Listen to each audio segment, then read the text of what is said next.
Good morning, boys and girls. Happy Friday. It's Festive Friday, so I got my Winston Churchill Bulldog shirt on today. So hopefully you guys are wearing something Churchill related to show your Bulldog pride. Today I'm going to read Lunch Bunnies by Kathryn Lasky and illustrated by Marilyn Hafner. Just like the Stegosaurus book that was my sister's, this was mine from Willow. And look, you can see sold to Taylor H., the paperback shop, Homewood Public Schools. So I remember buying this at the book fair when I was probably in second or third grade. So hope you enjoy it. Again, this is Lunch Bunnies. Here we go. Clyde was practicing. He was carrying a tray with a small carton of milk, an orange, and a peanut butter and jelly sandwich across the kitchen to the table. The orange began a slow roll toward the milk carton. Clyde stopped walking and tipped the tray slightly to make it level. "That's great," said his mom, watching him. Tomorrow was Clyde's first day of school. He was ready to learn how to read and ready to learn how to write, but he was not ready for lunch.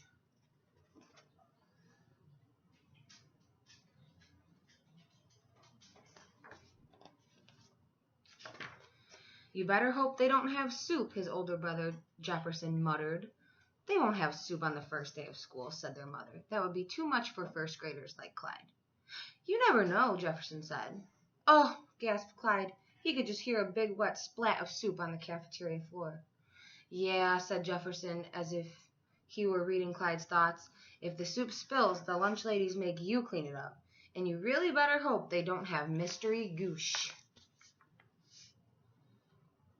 "What's mystery goosh?" asked Clyde, trying to keep his voice as steady as the tray.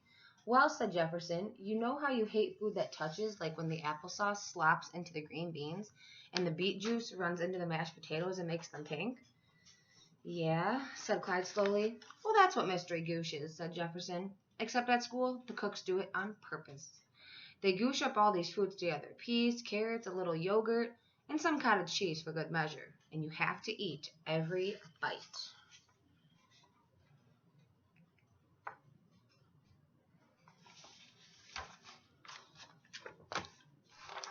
"Jefferson," their mother said sharply, "don't go making up nonsense and frightening your brother."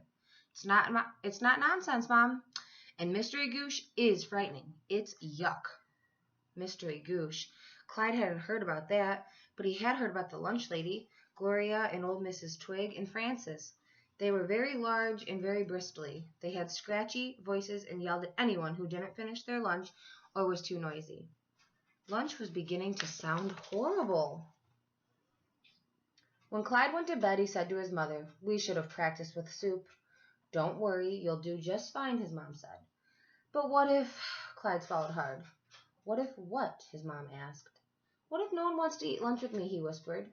"Don't be silly, Clyde. You'll make friends. I like eating lunch with you." "But you're my mother. That doesn't count." "Well, even if I weren't, I would still want to eat lunch with you." Clyde tried to imagine her short and eating lunch at school cafeteria. It was hard.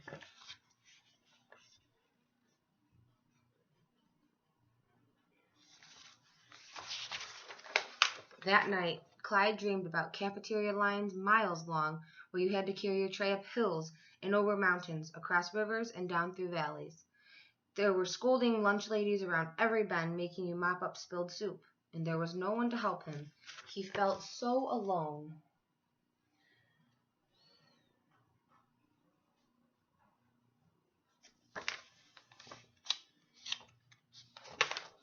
The next morning, Clyde's mother put his lunch into a special little envelope. She made sure to give him exact amount so he wouldn't have to get change. "Now, what are you going to do when you get in the lunch line, Clyde?" she asked. "I get the tray from the stack. I put it on the counter to slide it along.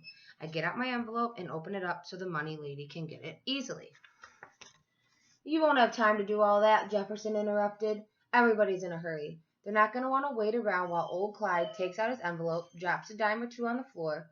"Hush, Jefferson," said their mother sharply. She turned to Clyde. "You're going to do just fine, dear," and she kissed them both goodbye.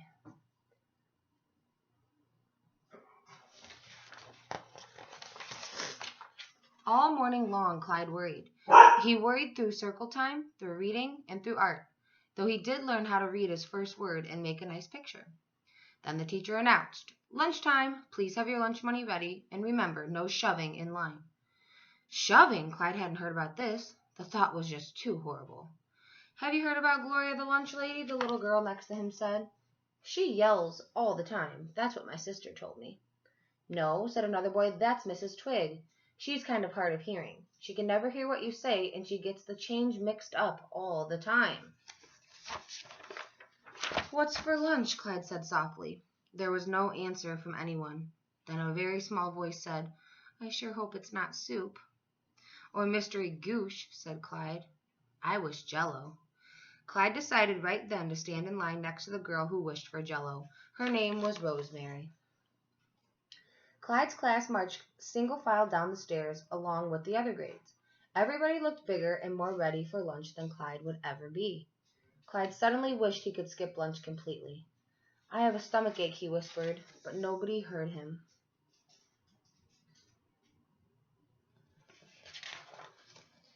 Let's move that line. Clyde saw something large and shadowy in the doorway. It must be Gloria.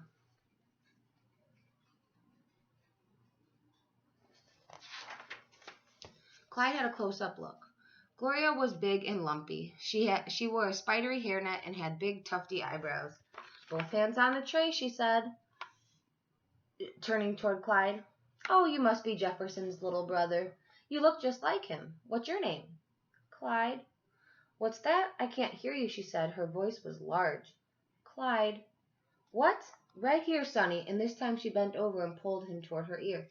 Clyde, what a nice name. It rhymes with slide. And that's what you have to do. Slide the tray along the counter, okay? Clyde, slide. She chuckled. Okay, said Clyde. Clyde took his tray. Sweetie, another lunch lady behind the counter held up an ice cream soup. You want some? It's mashed potatoes, not ice cream, whispered Rosemary to Clyde. Weird. There were green beans, too, and something in a bun with ketchup called Sloppy Bens, like Sloppy Joes. And there was Jell-O, but it was very strange Jell-O, stiff and carved into little cubes. It didn't shake or shimmer like the Jell-O that Clyde's mom made.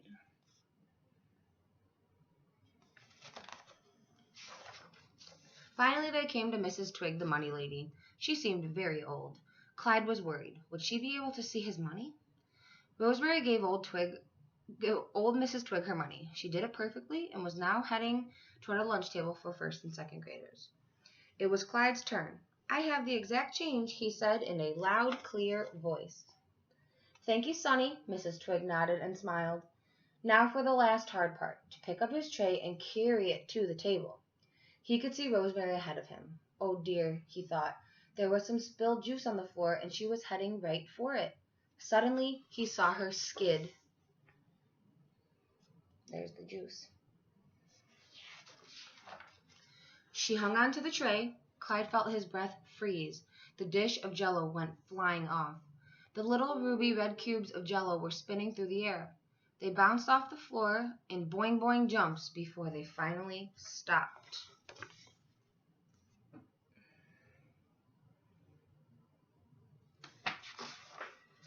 Oh no, Clyde thought. Poor Rosemary. He remembered how the lunch ladies never help you clean up. Come on, Rosemary, I'll help you, Clyde said. Rosemary was trembling. Come on, it's just the Jell-O. All your other food is still on the tray. They're laughing at me, Rosemary sniffled. Then a big soft shadow slid over them. No, sweetie, they're laughing at the Jell-O. Who ever heard of Jell-O that boings? It was Gloria. Let me help you here. Her immense, lumpy body seemed to fill up the air around them. Awfully nice of you to help, Sonny. What did you say your name was? Clyde. Clyde.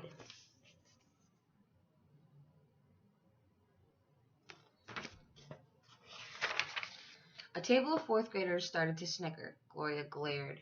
Listen to me. There will be no laughing, no uncalled for remarks. We have had an accident here.